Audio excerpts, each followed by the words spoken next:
This is a demo of the Cireson remote support integration for FreshService. So from the apps menu, we have the application currently installed as a custom application. Upon installation, you are prompted to submit a URL. This is the URL for the server that is running the Cireson remote support application. You'll see within here, if we save the URL, we now have the integration configured. This integration can be utilized in a number of different areas within FreshService.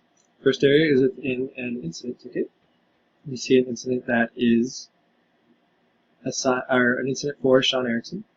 And Sean Erickson, we now see that within the integration pane, we have two options for this incident.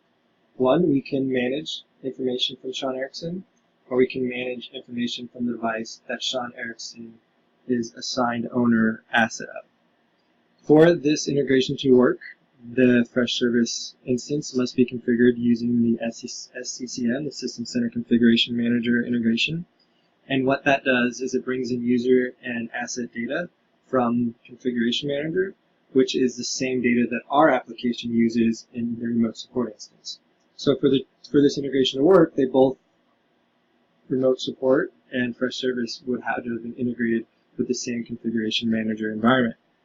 From within here, this button is simply a link to this user's information within the Cireson remote support product. So if I click here, a new tab is opened up and is brought to the remote support application. In this case, I have not logged into the remote support application. In most environments, the remote support application uses integrated authentication, so the user will automatically authenticate it behind the scenes, but they do have to authenticate.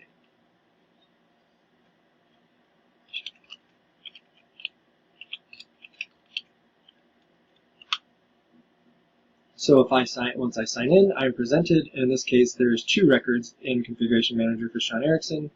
I can pick which one I'd like to use by simply clicking Manage, and I get to the Cireson Remote Support UI for Sean Erickson's information. Similarly, if I wanted to get more information about Sean Erickson's device, in this case TS210, I can click that. Again, a new tab is opened up, and I'm brought directly to the TS210 device, and I can continue to troubleshoot it using the Cireson Remote Support tools. Two other areas of the application that this integration is available is from the user record itself. I can go in and similarly open Sean Erickson's information in remote support. From within here, I see Sean Erickson also has an asset, and from the computer record, again, I can open up that computer record directly on the record from within FreshService.